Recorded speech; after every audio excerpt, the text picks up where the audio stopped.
విన్నారా? ఎక్కడైనా ఏం చేస్తాం? కలికాలం. మొన్నగా అన్నని అడిగాను, ఏమిటన్నా ఇలా నాన్ లోకల్ అవుతాడు కదా, ఒక క్యాండిడేట్ని తీసుకొచ్చి ఇంకొక చోట పెడితే ఎలా ఓట్లు వేస్తారన్నా అని అడిగాను. ఎందుకు చేస్తున్నారన్నా, ఎట్లా వర్కౌట్ అవుతుంది అని అడిగాను. అంటే ఆయన ఏం చెప్పాడో తెలుసా? ఏం చేస్తాం తల్లి, ఇప్పుడున్న క్యాండిడేట్లేమో మాఫియాలు చేశారు, ల్యాండ్ మాఫియా, లిక్కర్ మాఫియా అని బ్రహ్మాండంగా సంపాదించుకున్నారు. ఇప్పుడేమో ఆ క్యాండిడేట్లకి అక్కడ అసమ్మతి ఉంది, అక్కడ ఓట్లేసే పరిస్థితి లేదు జనాలలో. కానీ ఇప్పుడు ఆ క్యాండిడేట్లకు మేము టికెట్ ఇవ్వకపోతే ఆ క్యాండిడేట్ ఇంకొక పార్టీలో చేరతాడు, ఆ డబ్బు ఖర్చు పెడతాడు. మాకేమో డబ్బు కావాలి, క్యాండిడేట్ అక్కడ నిలబడకూడదు. మరి ఏం చేస్తాం తల్లి, ఆ క్యాండిడేట్ని తీసుకెళ్ళి ఇంకో చోట పెడుతున్నాము అన్నారు. అంటే ఒక చెత్తని ఇక్కడ నుండి ఇంకో చోటికి తరలించినట్టు వైసీపీ అభ్యర్థులని ఒక చోట నుంచి ఇంకో చోటికి తరలిస్తున్నారు అన్నమాట. ఇది ఎక్కడ విడ్డూరం?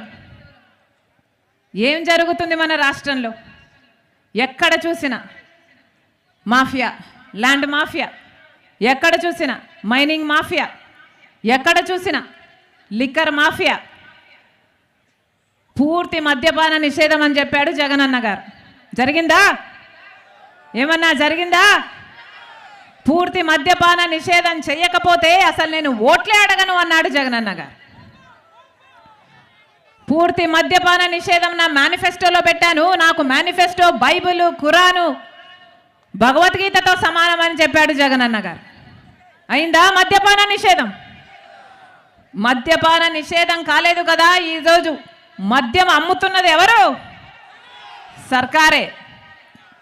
సర్కారే మద్యం అమ్ముతుంది. వాళ్ళు ఏది అమ్ముతే అది కొనుక్కోవాలట, వాళ్ళు ఎంతకు అమ్ముతే అంతకు కొనుక్కోవాలట. బయట సామాను, బయట బ్రాండ్లు ఏవి ఇక్కడ దొరకవట. అవునా? ఏం జరుగుతున్నాయి ఇక్కడ? భూమ్ అట, క్యాపిటల్ అట, స్పెషల్ స్టేటస్ అట,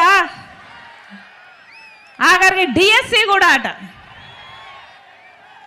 అయ్యా మీ వాగ్దానాలు ఎక్కడ నిలబెట్టుకున్నారు జగనన్న గారు అని అడిగితే మద్యం షాపులో, లిక్కర్ షాపులో నిలబెట్టుకున్నాం తల్లి అని చెప్పేటట్టుంది పరిస్థితి. ఇది కాదా జరుగుతున్నది? ఎక్కడికి వెళ్తుంది మన రాష్ట్రం? ఎక్కడికి వెళ్తుంది?